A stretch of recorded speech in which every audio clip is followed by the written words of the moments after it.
teacher here at Earth and Star Spiritual Wellness Center.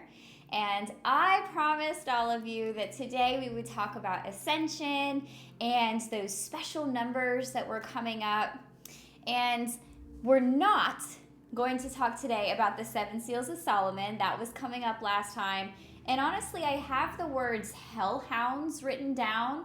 I've had it written down for months. I guess eventually we're going to talk about hellhounds, but we're not talking about that today. We are going to touch on Ascension today towards the end, but some special word has been channeling in this morning, and so what we're actually going to do is connect in with Twilight Masters, see what that looks like in our lives, and how that actually ties into Ascension.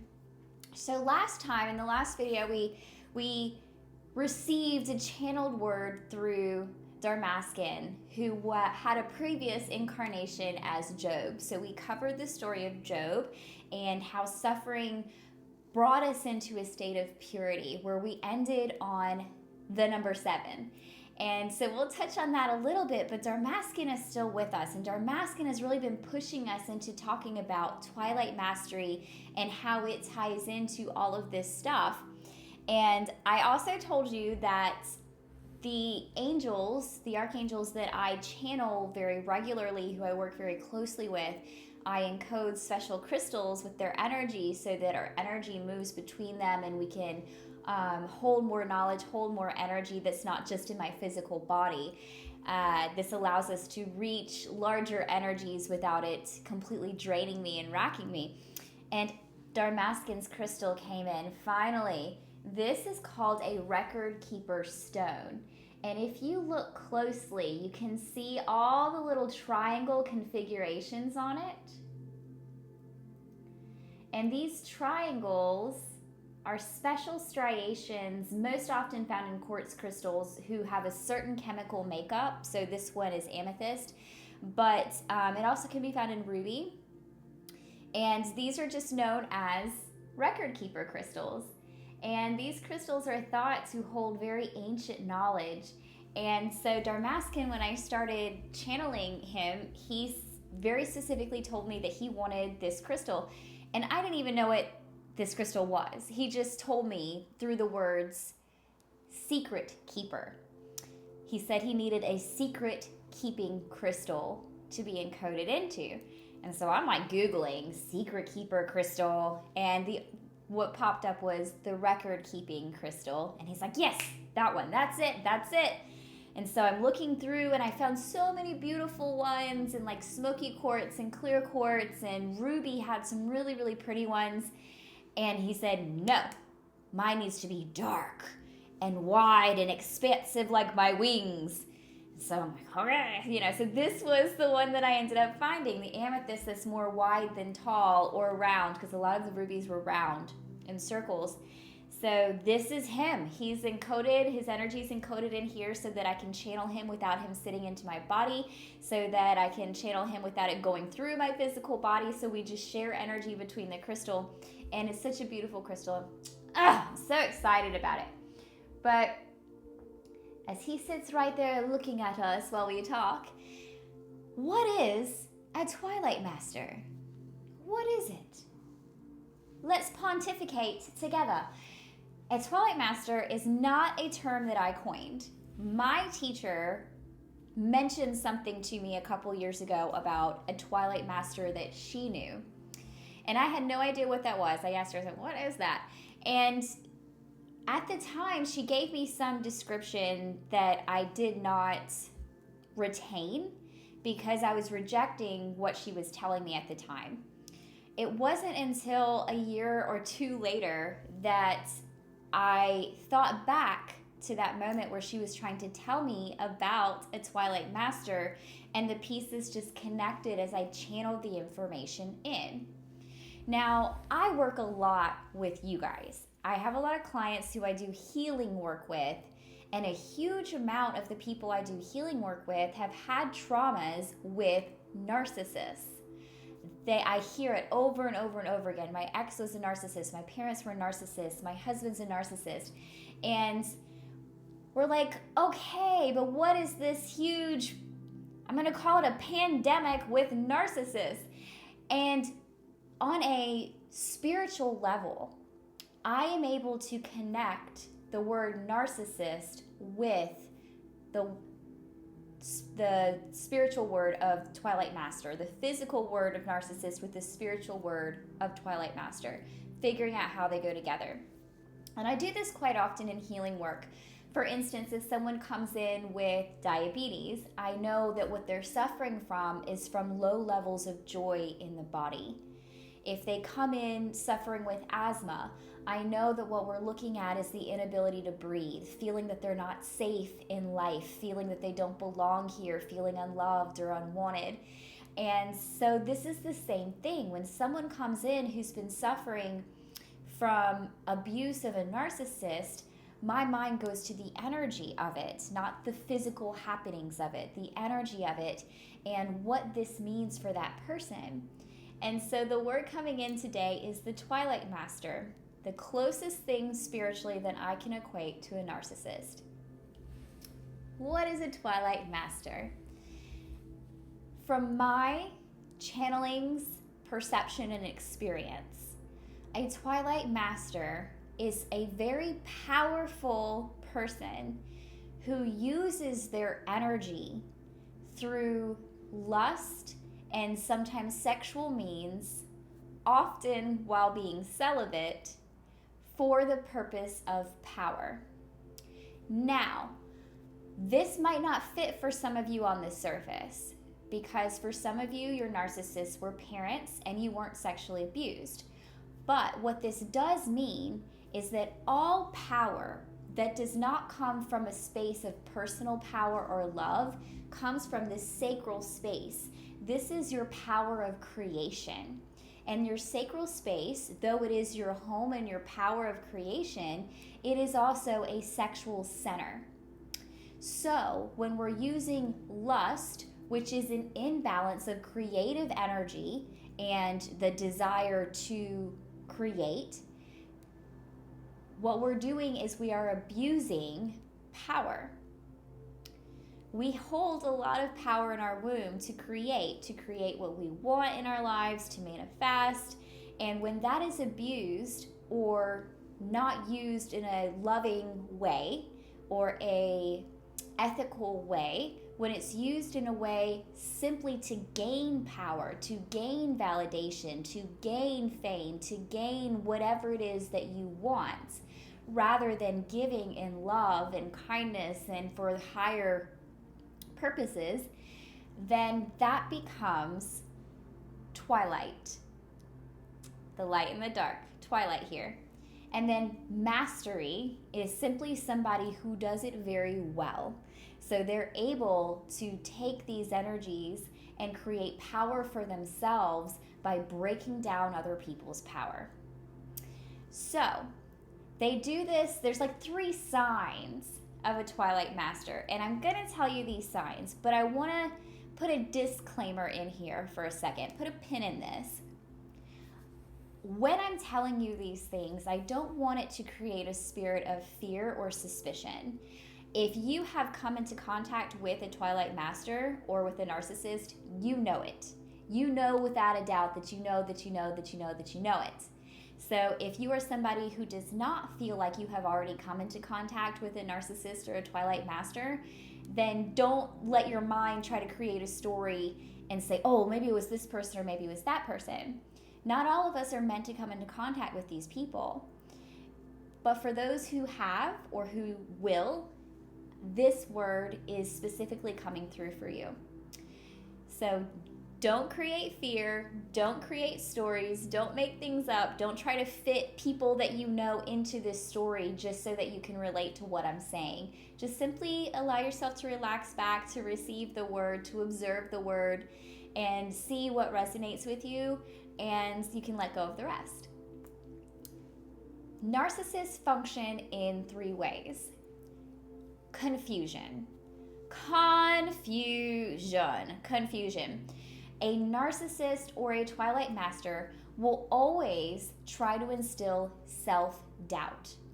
They want to break down your self-esteem. They want you to think that you can't do anything alone. And remember that a Twilight Master is operating out of your sacral space, trying to take power. So what that means is they're going to make you think that you can't use your power, that you can't manifest, that you can't create your vision, that you can't do it without them.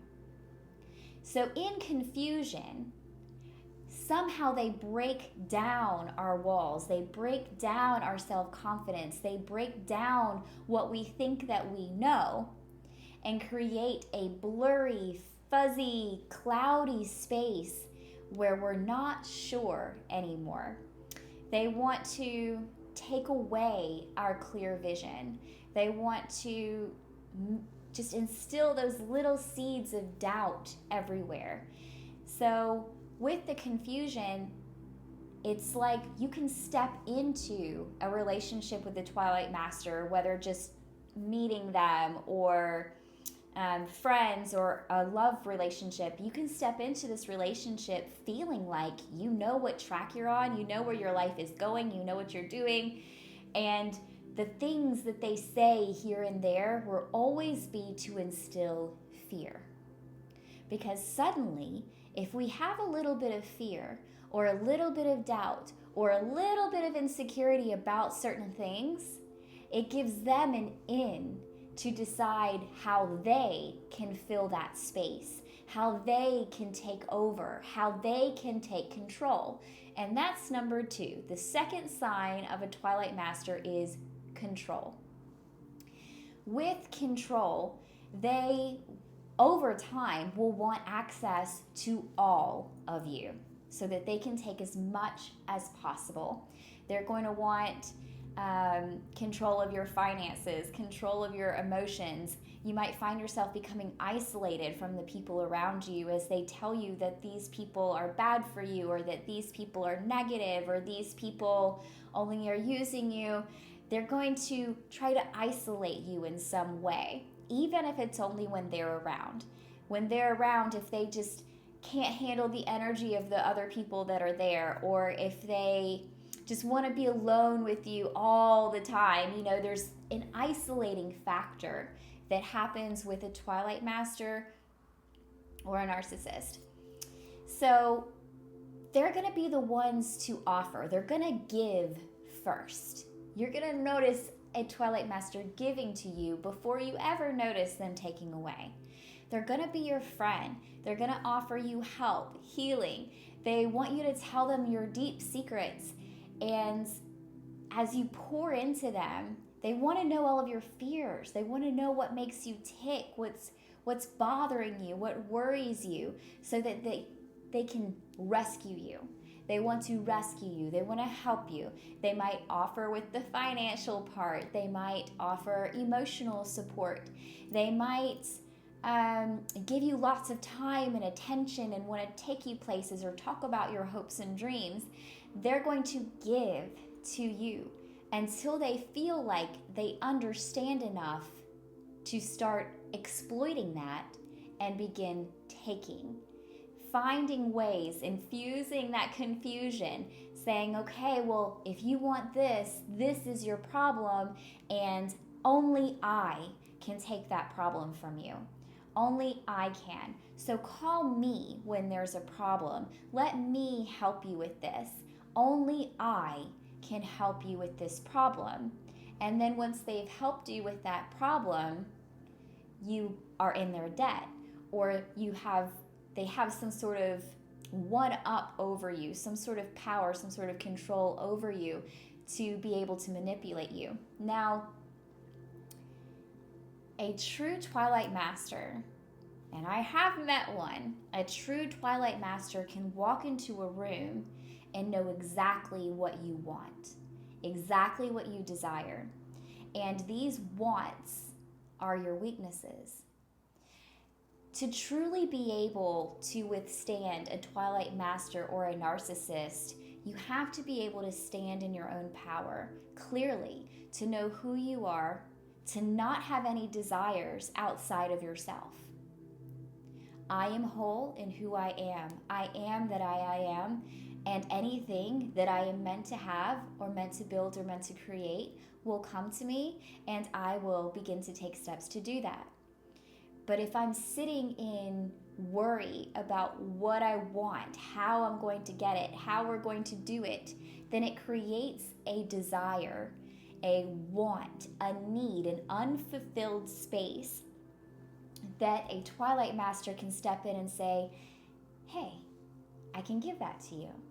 Look, here's what I can offer. I have these finances, or I have these holdings, or I have this time for you. I have these skills for you. I have these smarts, this knowledge for you. And you can't do it without me. And over time, you might notice that they're actually really good at lying and gaslighting, which brings into number 3, cocky.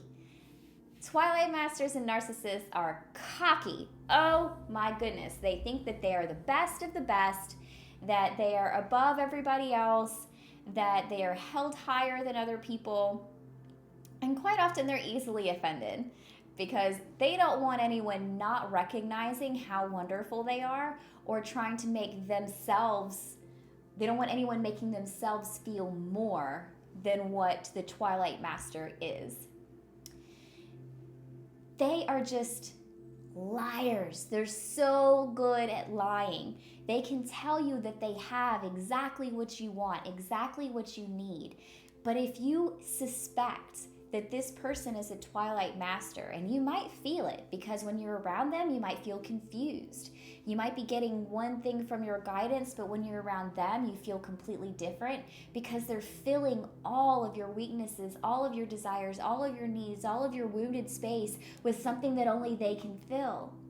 So it becomes a very confusing time. And if you feel like you're under the enthrallment or the trap or the spell of a Twilight Master, you can look at the gaslighting. Look at the mirror here. Pull up a mirror. Are the things that they are telling you, the things that this person is telling you, are they things that you have told them you desire? Are they things that you know about yourself you want? The things that are being offered to you, are they because you have expressed needing them? Look at the mirror in all of this and understand your weaknesses in them, your wounds in them, and how somebody else is offering to rescue you. And this is requiring your exclusive time and attention in order to receive it. If it feels like a compromise, it is not right for you, baby. You will never have to compromise your dreams. You will never have to compromise your dreams. You will never have to compromise your dreams. Everything that you want to build, that you want to create, you have the ability, the capacity, and the intelligence to create it. So surrender it all. Let it all go. And when it's time for you, and when you have clarity on what to do, it will become. Most often when you're building a destiny, you can't see the full picture. You get one little step at a time because as humans, we want to run to the end. And sometimes we get a picture of the end and not the clear steps how to get there. You will receive clarity one little bit at a time. And there's going to be no person on this earth who can step up to you and say, oh, here's your vision. Here's the thing you were asking for. Here's your destiny, because your destiny is not something that can be given to you. It's something you are. It's something that you create with every step that you take on this planet. So there's no amount of gaslighting, lying, offering, taking, controlling, or confusing that's gonna get you what you think you want. Twilight Masters. And quite often these people are extremely convincing. They have a power, like I said, a true Twilight Master has power. They have abilities. They're just using their power for the wrong thing. They're using their gifts to attain more power rather than for the greater good. And so when they have this power, you're going to recognize that. You recognize the power in them. You recognize that there is something higher that's channeling through them. And this could add to the confusion as well, because you recognize the divinity in them, but at the same time you recognize the human, the mirror, the gaslighting, the confusion, the control, the isolation. And so just know that just because someone is a narcissist does not mean that they don't have power. Every single person on this earth is born with gifts. It's not a matter of whether somebody has power or not. It's a matter of how they're using it. And people who are walking the left-hand path or darkness, they're not necessarily bad. But when we are in the direct path of a Twilight Master or a narcissist, this could go very badly for us if we aren't able to recognize the signs and pull ourselves out of this. Because what is the difference between like just a general selfish person and a Twilight Master or narcissist is the emotional entanglement that gets into your brain and you can't get out. It's so hard to get away from a true Twilight Master or narcissist because of the emotional aspects when we do not have the awareness of our confidence and our personal power.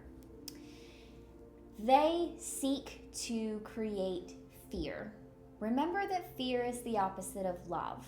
So when we are in alignment with our God self, when we are in alignment with our higher purpose and what we're creating, we are in a spirit of love.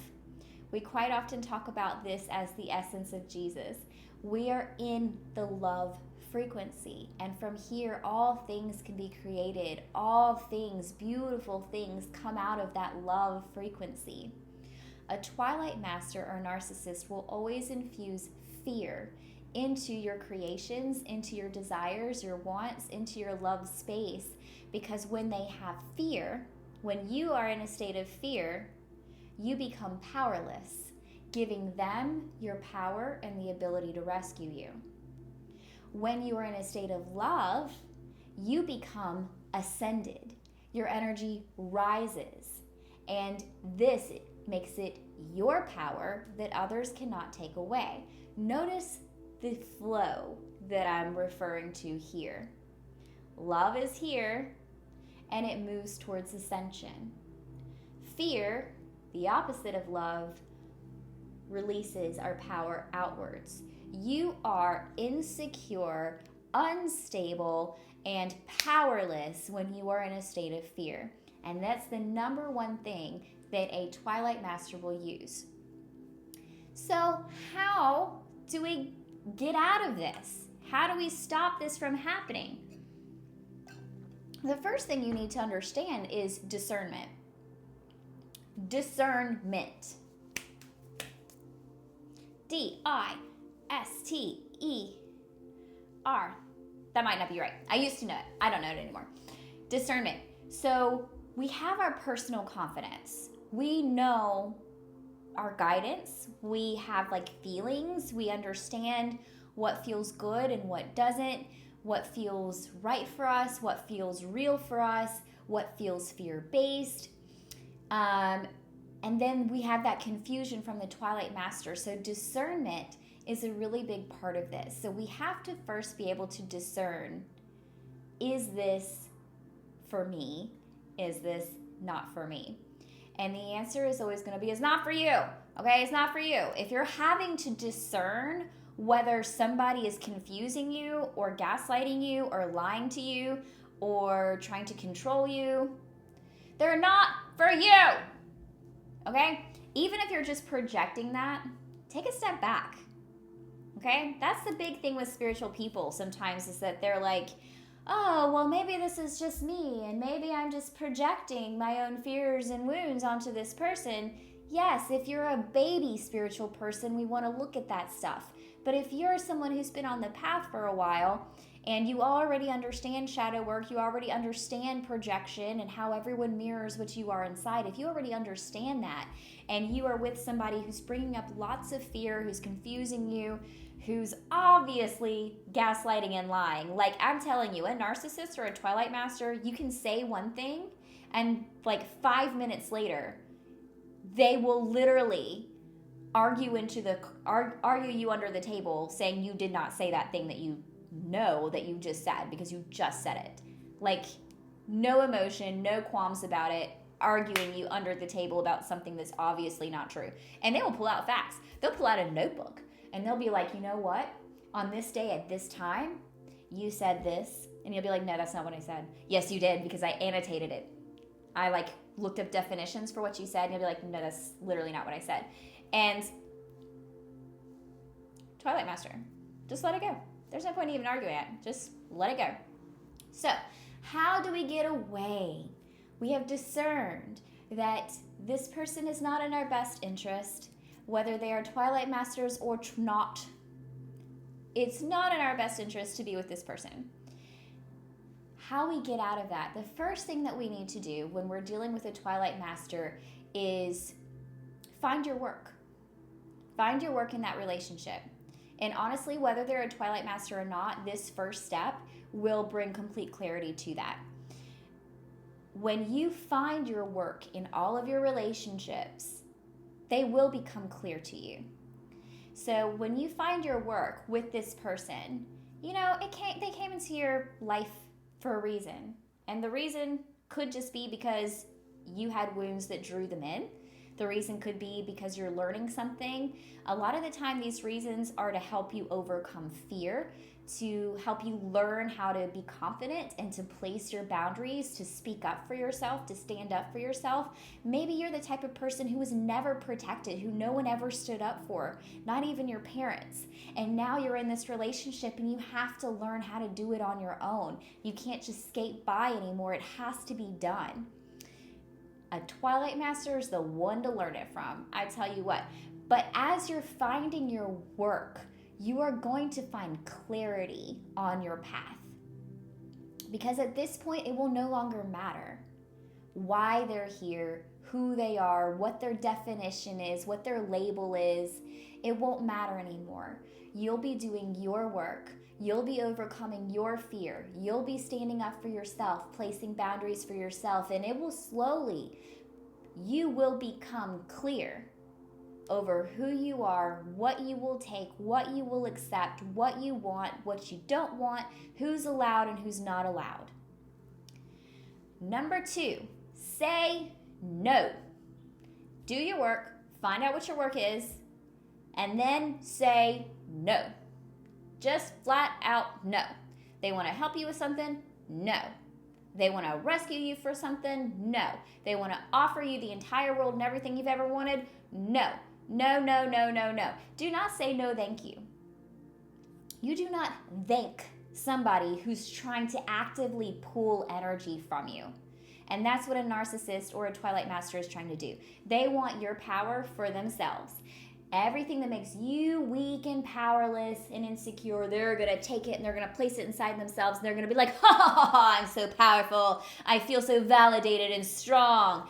And that's not what we want. So we're not going to thank the Twilight Master for you not accepting them trying to take your power. Okay? Don't say thank you. Even if it's just in the energetic realms, you thanking them is giving them, even if it's a no thank you, it's giving them something. It's giving them an okay. It's giving them gratitude.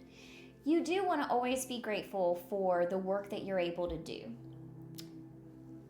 But we're not going to thank that person. So quite often, what I like to say when I feel like someone is trying to bully me into a certain answer, or that they are skirting around their own insecurities, fears, and need for validation by projecting it onto me, instead of saying no thank you, I like to say, I'm not going to do that.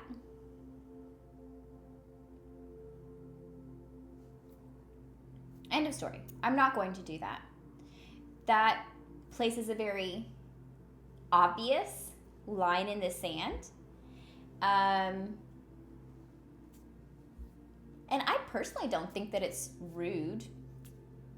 Like, just saying no, sometimes I think can come off as more rude than saying, I'm not going to do that. I don't know. Maybe I've got it all wrong. But I like to say, I'm not going to do that. Because I feel like that's placing a very firm line. It's telling them exactly what I'm going to do, and it's not what they told me to do. And at the same time, it's not giving anything. It's like a wall of words, and not a wall of fear. I'm not going to do that. Does not sound like a wall of fear. It sounds like a wall of strength. I know who I am, what I want, what I'm going to create, and nothing you say is going to change my mind on that. If I change my mind on that, it'll be because I wanted to change my mind on that. So I'm not going to do that. End of story. Say no. Okay? Say no.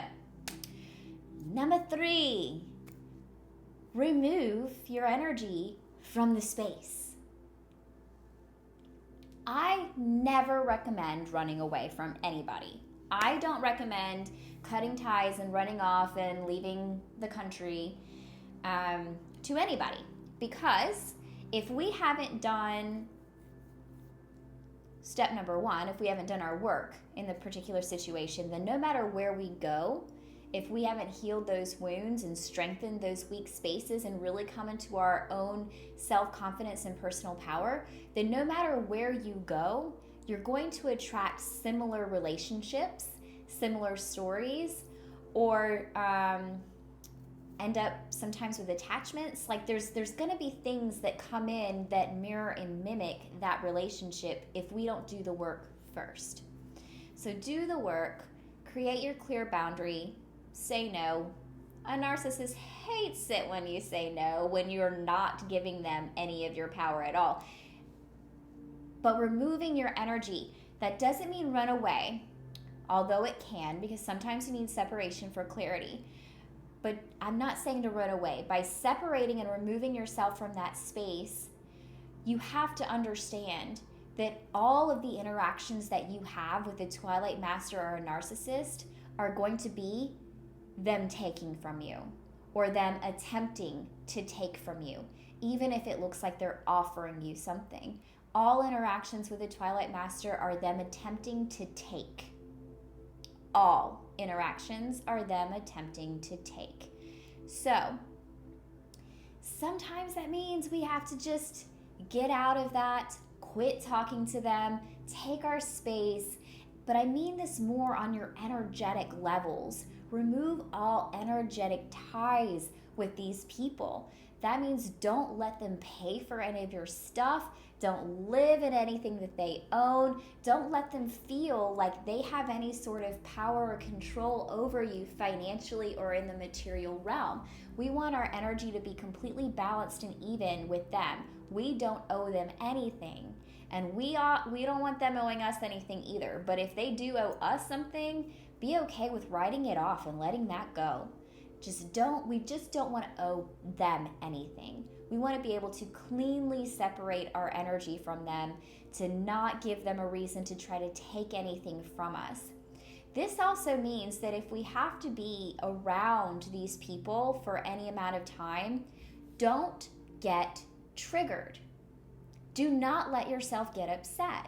If you are with a narcissist or a Twilight Master, you becoming triggered and upset and starting a fight is allowing them to take your energy. Where the hell in your body do you think anger comes from? Anger is covering fear. So your energy is immediately going, whew. Even if you think that you're defending yourself, that you're placing a boundary, that you're standing up for yourself, if you were in any sort of triggered state, you are in a state of fear. And even if your words are saying, go away, stop, let's not do this, I don't want this anymore, your energy is saying, take it, take it, take it, take it, I'm afraid, I'm insecure, I can't stand up for myself, I'm powerless, I have nothing left that's my own. And that's where they move in. Do not get triggered. If you are having to interact with a Twilight Master, you need to stand strong, untriggered, on your own path, knowing who you are with clarity, being strong. And no matter what they say, you're unmoved because you know the truth, you know your words, you know your path, you know your wants, desires, or lack of, because everything is provided to us wholly, and you don't need anything from them. There is nothing that you need from them. Therefore, nothing that they say should bother you in any way, shape, or form. The only way they can still get to you after you've come into a space of exactly who you are in clarity is if you owe them something or you have unfinished interactions. And I would suggest finishing those interactions, because we want to come back into a space of love. Because when we're in our space of love, we can begin to ascend. So, Dharmaskin gave me the seed for this word pretty early this morning through our vice president, who walked in this morning and said she channeled a particular sentence, and I was like, oh my God, I guess this is what we're talking about today. And I had already planned to talk about Ascension, so this just kind of went hand in hand with that. So when Twilight Masters come to us, sometimes, because they're so powerful, you can almost take this as a compliment from the universe. Like, oh, you thought I was powerful enough to deal with this person. That means I must have just as much power. I must be just as strong. I must be just as gifted. But in a loving way that brings ascension, hope, love, trust, rather than in a need, validating, personal, for myself, selfish power kind of way. And when we go through these experiences and we are able to come out the other side, when we have done our healing work, when we have integrated the things that came out of those situations, you'll find yourself leveling up, being able to ascend. And this is basically through moving through fear. Not everybody has trials by fire like this, but moving through fear, being able to confront every single one of your fears and overcome them, not because you're rejecting them or pushing them down, but because you've stared them in the face and pushed through them lovingly and accepted them. All of those things bring you more and more into a state of love, more and more into a state of ascension. Everything you're able to work through is bringing you more and more to your authentic version of you. And that's powerful. This is how you earn your personal power.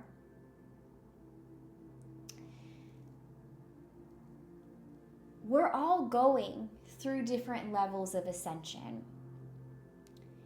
Ascension, by definition, is the act of rising to a higher level. It's essentially changing your location in an upward direction as opposed to descension. And so we hear a lot about ascension out there somewhere. Oh, we want to ascend. We're going through ascension.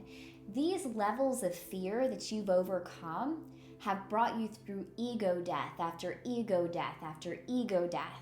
When you overcome fear, you're letting things die. You are overcoming, you're leveling up, you're reincarnating multiple times within your incarnation. You are ascending through different levels and layers and dimensional frequencies. So even though we live in the third dimensional frequency, we hold all dimensional frequencies within our aura, within our soul, because we are all things. And this is how we're able to speak to other beings who are not physically in the 3D. So this is how we're able to speak to aliens, to angels, to guides, to fairies, because all of these things live in different dimensional frequencies. But we can feel them and sense them and hear them and understand them because we hold pieces of their frequencies within us. And so as we ascend through our own healing work, those higher frequencies are coming out inside of us, and they are becoming more and more powerful and more dominant until our energy is ascending in frequency.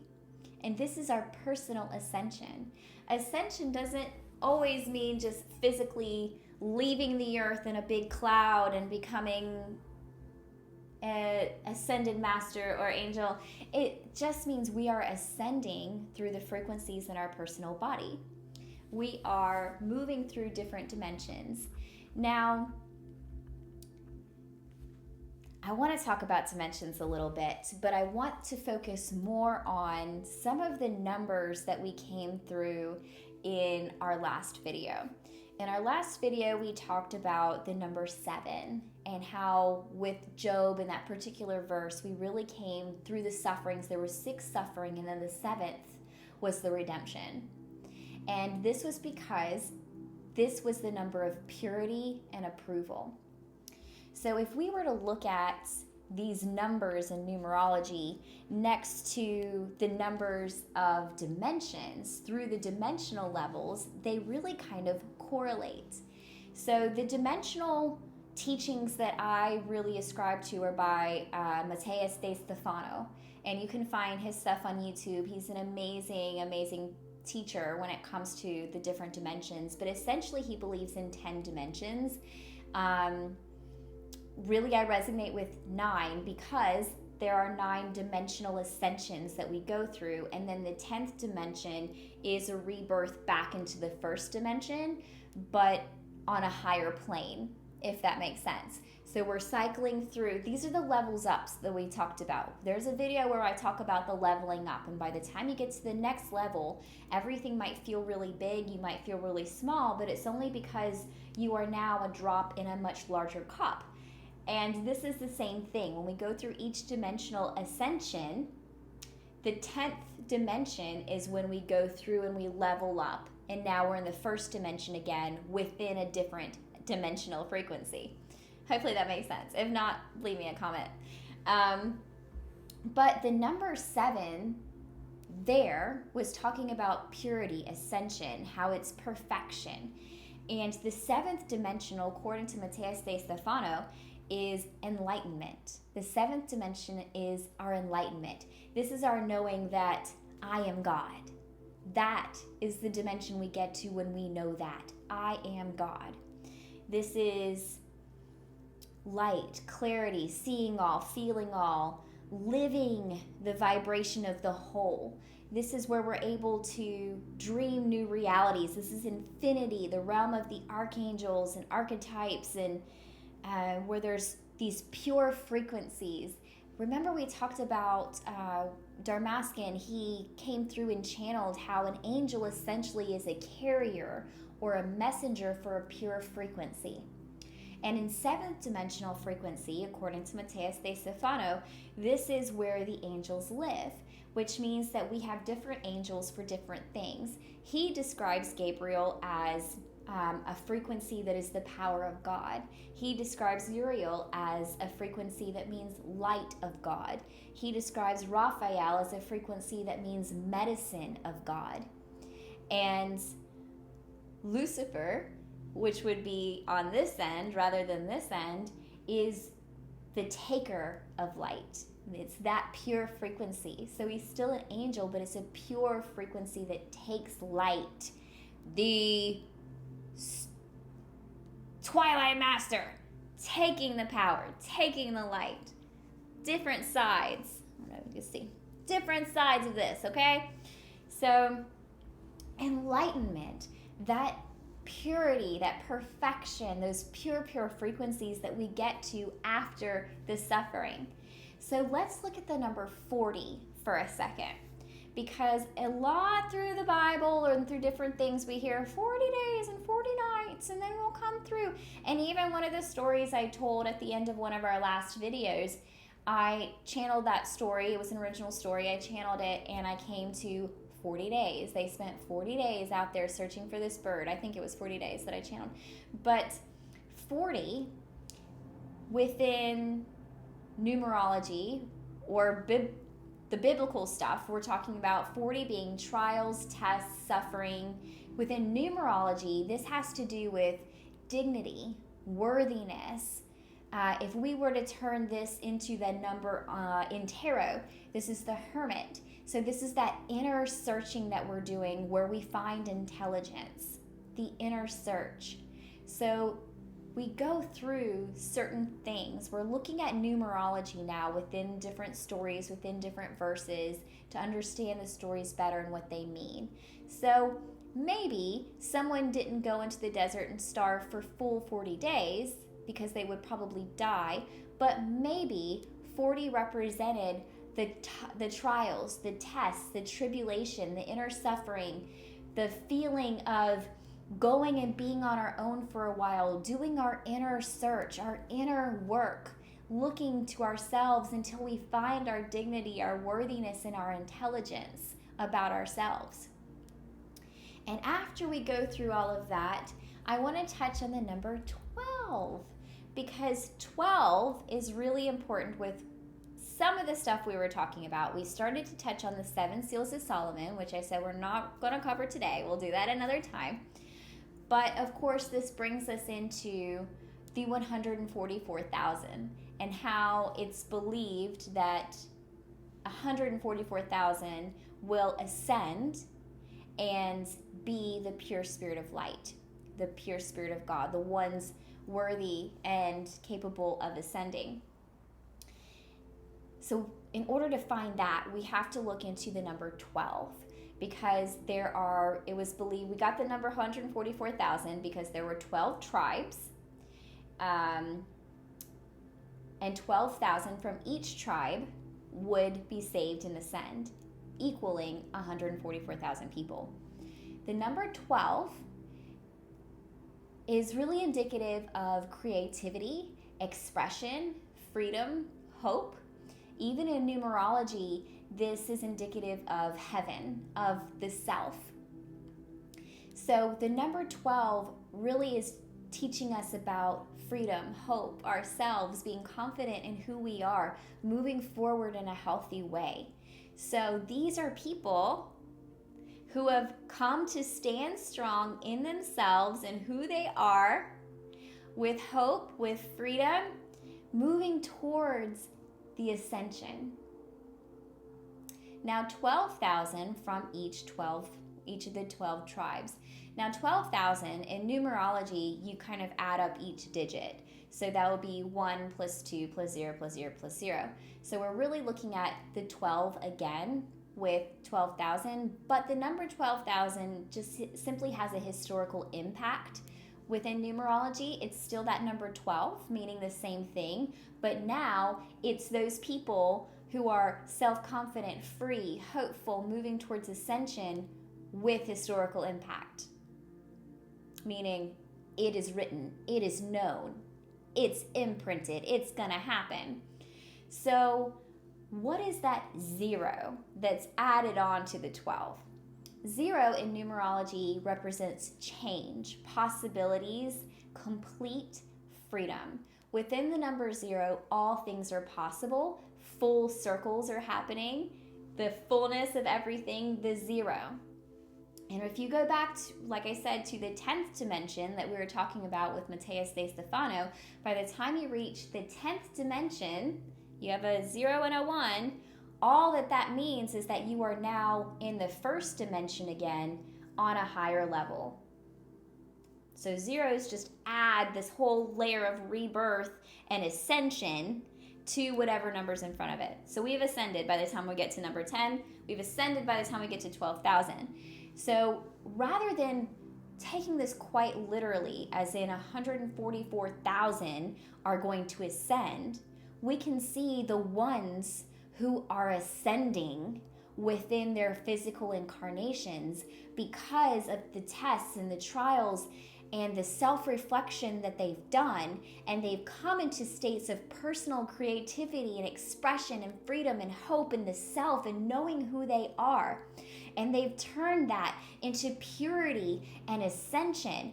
And then number 9, those numbers of dimensions, consciousness, completion. This is the highest possible value, leaving the old behind. And that ninth dimension, according to Matthias de Stefano, is the I am. This is the divine. This is the understanding of all, understanding I am all. This is the fountain of youth entering the black hole. This is power, the universe standing in itself. This is all that there is. Everything. We've reached everything. Everything is here. We have all dimensions within us. This is infinity. We have created infinity. We can see all possible timelines, all different possibilities, regardless of physics. The number 9 is everything. So we've touched on a lot of different numbers that are written biblically, that have come up a little bit in that story of Job that we talked about, but we pulled those numbers, 144,000 and the number 12 and all of those, from the book of Revelation. Because when we talk about ascension, this is really kind of where we want to go a little bit. What was happening in the book of Revelation? And like I said, we'll get to the 7 seals later, but the 7 seals were simply the things, the seals that sealed all of these from our knowledge. We have the knowledge of what it takes to ascend. And this is something that we do naturally as we do our work, as we come into ourselves and we keep this leveling up, as we keep this freedom going, this purity going. This ascension is a sign of divine approval, that we are in touch with divinity. A very common story that we hear biblically is how Jesus ascended here on earth, how he did not taste death. He did, he died, he was killed, but he came back from the dead, he was resurrected, and then his whole body and soul ascended in a cloud. And so this is kind of the original mythological story of ascension. And he ascended in order to sit on the right hand of God, to make all of his enemies a footstool, and to be the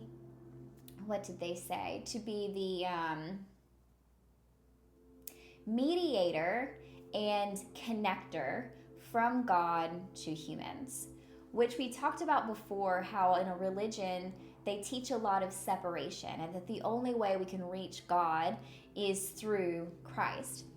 And we've talked before about how I don't believe in this separation. I am God. God is in me. I am the fullness of God inside of a human body, and so are you, and so is everybody on this planet, because we all come from the source, from God.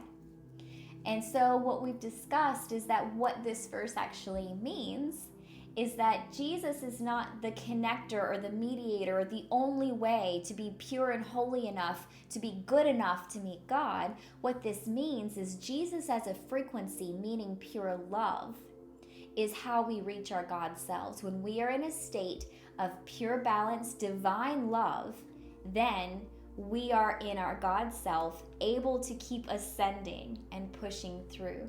So when we equate this again to that particular verse, remember that you are in connection with your God self, that you can ascend through the heart space in connection with love. And if we're going backwards, because some verses say that he was the only one to ascend, but there are other verses, it's believed that lots of people ascended, actually. They say Enoch ascended, Ezra, Jeremiah, Elijah, and Job's children were all thought to have ascended. Job's children were actually thought to have resurrected from the dead and then ascended.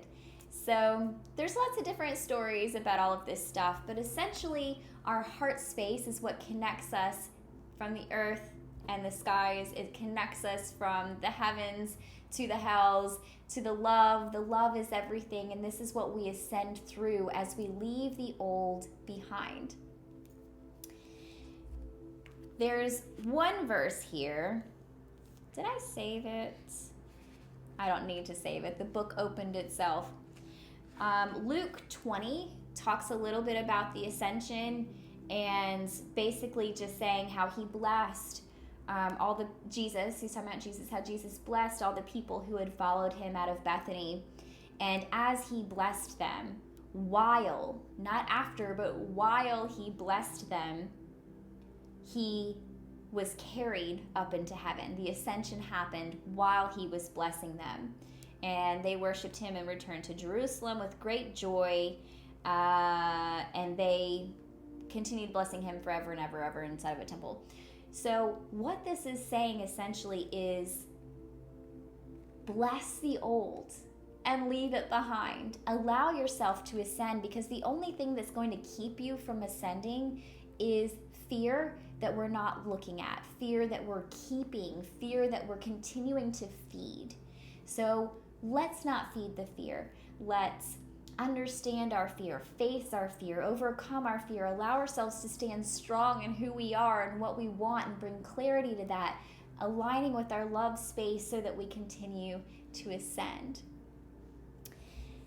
So at the end of this teaching, I wanted to do a little card pull, and I did the card pull before the video. And essentially I came to 3 cards. The first card that I came to is the 5 of Air. And this card is talking about tension and conflict. So really what this reminded me of was all of the suffering, all of the fear that we talked about in this video and the last one, all the things that we have to go through to get to the other side. Not because it has to be hard, but just because we are moving through something. We're learning things. And if it was really super easy to learn things, we probably wouldn't learn them. It's something that has to grasp our attention, that has to really get our focus. And so sometimes suffering isn't because the thing we're going through is so bad or so negative. It's simply because we're afraid to let the old things go, or because we're creating a story that doesn't need to be there. So the 5 of Air is kind of teaching us that when we feel tension, or when we feel that we're having to leave something behind, to bless it, to thank it, to be happy, and allow ourselves to move into the next level. The next card that I pulled is the Ace of Water. And I love this card. Aside from it being adorable, it's talking essentially of love, pure, unconditional love. And what I like about this is that it reminds me of the heart space. So if this first card were those lower spaces, the tension, the fear being pulled downwards, and this represents the heart space, the frequency of love, the place where we are aligned with our God self and we're moving up into ascension, then that means that the third card I pulled could represent ascension. This is the call. Now, if this were a regular deck, it's not. This is the Good Tarot by Colette Baron Reed. So all of the Cups, Pentacles, Wands, all of those minor arcana are changed to elementals, such as earth, air, fire, water, because I connect to elementals better. But this would be a major arcana card, and the call would be representative of our enlightenment, of our ascension. And that would kind of go hand in hand with that number 7 that we've been talking about so much, the I am God space. So I decided that I was going to pull Afefe's book. If you don't have Afefe's book, Make It Personal, A Real Life Guide to Tarot, I would suggest getting that. See her name right there? Get this book. She's amazing. Love you, girlfriend. And in her book, what would equate to this card is the card of judgment. Now, nobody likes that word, judgment. I thought we were talking about ascension, enlightenment. But what she says about judgment is this: lessons learned, greater awareness, second chances, the leveling up, those higher dimensions. So she says in this, life reminds us there are things we cannot do. What's done is done, and it's all about the next chapter. We've finished school. We fell in and out of love. We lost our virginity. We had children, and the children grew up and left the nest. We sought higher education and got the degree. We had experiences, some deliberate and others that just seemed circumstantial, that marked various turns in our lives, and we cannot undo them as they are not meant to be undone. They made us who we are. They reminded us that life goes on and we can start again without repeating the past. The ability to course correct or receive the proper treatment to assist recovery. This is your wake-up call. This is the total shift. This is the spiritual transformation. This is the life-altering healing that you've been asking for. This is that. This is that. One of the best cards in a love reading. We're going to do the love reading part since we're talking so much about how the heart space and love and that Jesus frequency connects us to and assists in the push towards our ascension. This is divine intervention, wisdom, a greater understanding of having your needs met while meeting the needs of others. New love after loss, heeding the call to open your heart, heeding the call. Your call is to ascend, to go higher, to get up there. And while we're finishing up, I also was called to read this short poem by Molly Symons. She has this book of poems. Now, Molly is actually local here. She's a client from years and years and years ago who brought me this poetry book. And she's a hilarious woman. If you ever get the chance to meet her, she's an older lady. If you ever get the chance to meet her, she is absolutely hilarious. A handful of hilarity, seriously.